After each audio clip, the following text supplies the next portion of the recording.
good, good, good morning, time to go. 안녕하세요, 네미입니다. 제가 몇 달 전에 결혼식을 했었어요. 미국 결혼식을 준비하면서 느꼈었던 점, 배운 점, 한국과 다른 문화 차이 등등을 공유해 볼까 합니다. 일단 한국 결혼과 제일 다른 점은 한 3가지 정도가 있는 것 같아요. 첫 번째로 결혼식에 대한 인식입니다.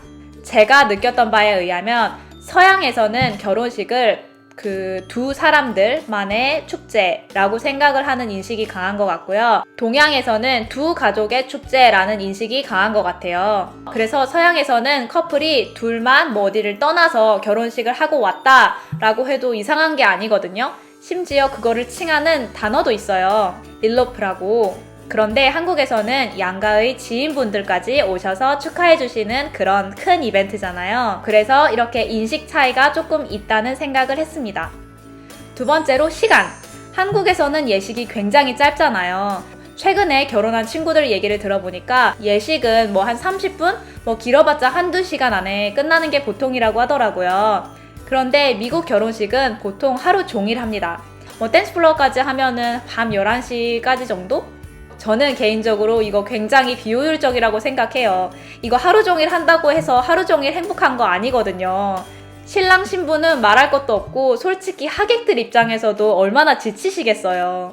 저도 하루 종일 하는 거 가봤는데 하객분들이 너무 지루해. 그래서 저희는 좀 짧게 진행을 했습니다.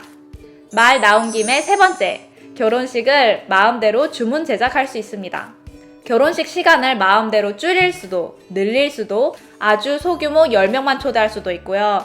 바다에서 식을 진행할 수도 있고, 숲에서도 식을 진행할 수 있습니다.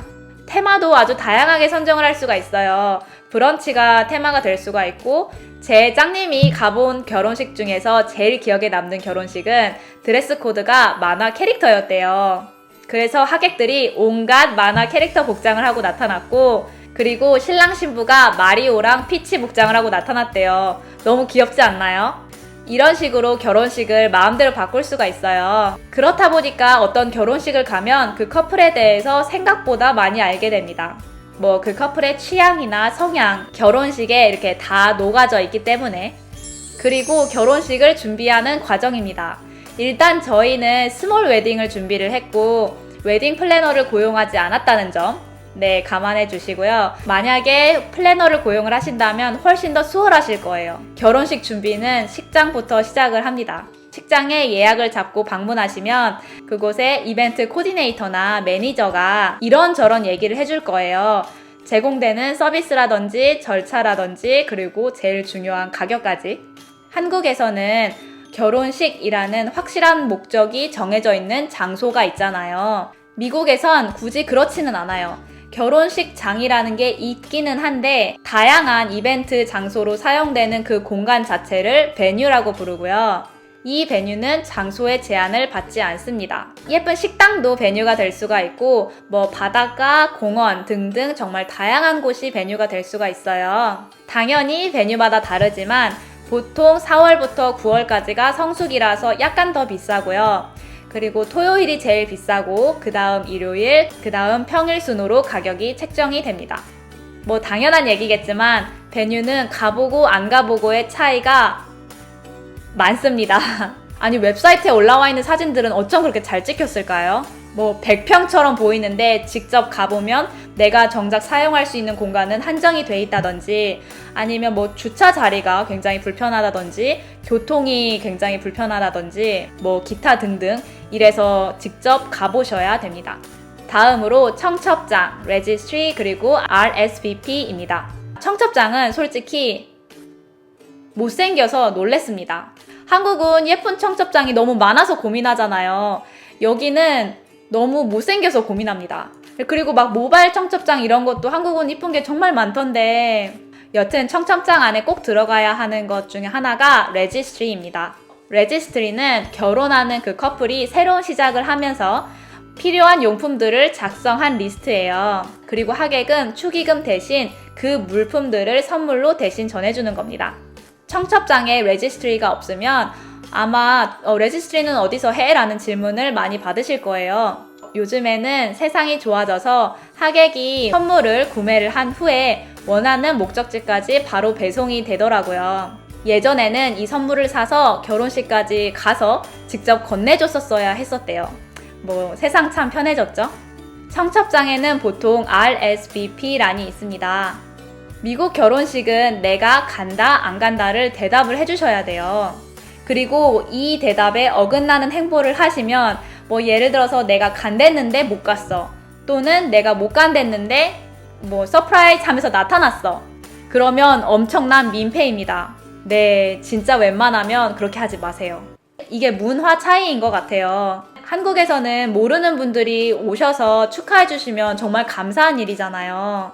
그런데 미국 리셉션에서는 각자의 자리가 정해져 있기 때문에, 그리고 신랑 신부가 그 자리 정하느라 아마 머리가 뽀가졌을 거거든요. 그래서 웬만하면 RSVP를 지키는 것이 좋습니다. 3번 웨딩 케이크입니다. 이게 제가 또 할 말이 많죠. 웨딩 케이크에서만 몇천 불씩 쓰는 커플이 많을 정도로 웨딩 케이크는 미국 결혼식에서 제일 하이라이트 중에 하나라고 할 수 있어요. 케이크 사이즈는 하객당 한 조각씩은 드실 수 있도록 부족하지 않게 주문하는 것이 보통입니다. 케이크 샵이나 베이커리에서 웨딩 케이크 테이스팅이라는 서비스를 제공을 하거든요. 예약을 하시고 방문하시면 다양한 맛을 테이스팅 해볼 수 있습니다. 거기서 고르시는 거예요. 나는 레드벨벳 케이크가 좋다, 나는 초코 케이크가 좋다 등등. 보통 이렇게 몇 단으로 되어 있는데요. 각 단마다 다른 맛을 넣을 수 있고요. 다양하게 주문 제작이 가능합니다. 그런데 여기서 중요한 거, 이게 숨겨진 가격이 있을 수가 있습니다. 보통 리셉션 할 때 신랑 신부가 케이크 자르는 거 사진 찍고, 그리고 이제 케이크를 베뉴 직원이던 아니면 베이커리 직원이던 케이크를 가지고 가서 명수에 맞게 잘라주거든요. 그런데 이 자르는 값이 추가가 될 수가 있습니다. 이거를 케이크 커팅 피라고 불러요. 케이크를 자르고 접시도 준비를 해야 되고 포크에 냅킨을 준비해야 하니까 또 나눠드려야 되고 그런 번거로움 때문에 붙는 금액이라고 하는데 이 금액의 정당성은 본인의 판단에 맡기는 걸로. 가격. 제가 이거 여기저기 알아본 결과 평균적으로 한 5불에서 10불까지는 안 했었던 것 같아요. 조각당입니다. 조각당. 조각당 5불이라고 치고 하객이 100분이라고 하셨을 때 최소한 500불이 나가는 거예요. 또 세금은 또 따로 치고. 꼭 생각해 볼 만한 문제예요. 이게 웬 바가지냐 하시는 분들은 이런 케이크를 선호하십니다. 조각 케이크이던지 아니면 컵 케이크이던지. 저도 제 결혼식에서 마카롱 타워랑 조각 케이크 타워를 준비를 했었거든요. 제 결혼식에서는 잘 어울렸었던 것 같아요. 네 번째로 라이브 밴드나 DJ입니다. 베뉴에서 DJ 서비스를 제공하는 경우가 아니면 DJ나 라이브 밴드 고용을 직접 하셔야 됩니다. 개별 DJ나 엔터테인먼트 회사에 연락을 하셔서 인터뷰 예약을 잡으셔야 되고요. 이런저런 얘기 나눠보고 마음에 들면 계약하시면 됩니다. 커플이 좋아하는 음악 선곡 리스트 이런 거 좀 작성해서 건네주시면 DJ가 거기에 맞는 음악들을 준비해 옵니다. 이런 음악 스타일은 싫어요 라고 주문할 수도 있고요. 미국 결혼식 하면 또 댄스 플로어 아니겠습니까? 댄스 플로어를 주문하시면 금액이 또 추가가 됩니다. 조명, 장비 같은 것도 베뉴에서 제공을 해주지 않으면 DJ가 들고 와야 되기 때문에 금액적인 추가가 또 있을 수 있습니다. 그리고 5번째, 사진사입니다. 사진사가 이렇게 돈을 잘 버는 직업이었다니. 제 친구는 결혼식에서 사진사에게 돈을 제일 많이 썼다고 하더라고요. 미국 결혼식이 특이한 게, 아니면 한국이 특이한 걸 수도 있고, 결혼식 사진을 결혼식 당일에 찍습니다. 그렇다 보니까 그 하루 동안 결혼 사진이 망하면 망하는 거예요. 그래서 그 순간순간을 기록하기 위해서 좀 더 전문가를 모시게 되고 비디오를 찍어주는 사람을 또 따로 고용하게 되고 이러다 보니까 금액적 지출이 크다고 하더라고요. 사진사 고용도 마찬가지입니다. 인터뷰 잡고 포트폴리오 보고 얘기 좀 해보고 사람 고용하는 것도 일이에요. 다음으로 장식입니다. 플로리스트를 고용을 하시면 이것저것 신경 쓸 일이 적겠지만 플로리스트는 또 꽃 담당만 하잖아요. 결혼식에 준비해야 될 장식들이 얼마나 많습니까? 냅킨 색깔, 테이블 보 색깔부터 시작해서 뭐 여러 장식들, 디저트 테이블 등등 장식해야 될 것 투성이에요. 또 엎친 데 덮쳤다고 제가 또 이렇게 막 예쁘게 꾸미고 디자인 안목 이런 게 또 없거든요. 그래서 진짜 고생을 많이 할 수가 있었는데 저희 가족들이 굉장히 발벗고 많이 나서주셨어요. 제가 디자인 안목이 없다는 걸 우리 가족이 제일 잘 아니까. 그 덕분에 제 결혼식은 제 가족의 프로젝트로 영원히 기억남게 되었지요. 우리 가족들 고마워. 다음으로 예단 그리고 집입니다. 예물 예단 없고요. 집도 월세로 시작합니다. 제가 한국에서 아는 언니도 예물 예단 때문에 파혼을 하셨어요.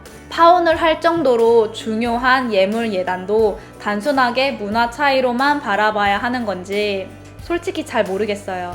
멋있는 말 인용 좀 해볼게요. 두 사람이 만나서 사랑만 하면서 살아도 이 세상이 가만두지 않을 텐데 온갖 풍지풍파를 이제 필연적으로 겪게 될 건데 거기다가 우리까지 일을 만들 필요가 없죠 하는 얘기였습니다. 제가 결혼식을 준비하면서 읽었었던 말 중에서 아직까지 기억에 남는 말이 있는데 인생 살면서 부부가 이렇게 큰 이벤트를 같이 준비하게 될 기회가 몇 번이나 있느냐. 회사로 치면 이 두 사람이 큰 프로젝트를 같이 하는 격이고 그렇다 보니 서로의 생각들을 많이 알 수밖에 없다. 서로의 차이점을 많이 느낄 수밖에 없다. 라는 조언이 있었습니다. 결론적으로 인생 살면서 한 번쯤은 해볼 만한 거대 합작 프로젝트다 이런 얘기였었어요. 그 말이 정말 맞다고 생각을 합니다. 결혼식은 굳이 해야 된다고 생각하지 않아요. 제 지인들, 특히 미국인들은 결혼식 없이 우리 둘만 행복하면 되지 하면서 예쁘게 잘 사는 사람 정말 많이 봤고요. 무엇보다 여기는 진짜 있는 집 사람들이 오히려 굉장히 간소하게 준비를 하시더라고요.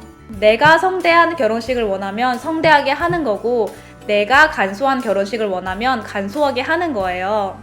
내 결혼식을 결정함에 있어서 다른 사람의 시선이나 가족의 간섭을 상대적으로 덜 받는다는 건 본받을 만한 사회인식이 아닐까 싶습니다. 오늘 수다 주제는 여기서 마무리하고요. 다음 수다 주제 가지고 또 올게요. 안녕!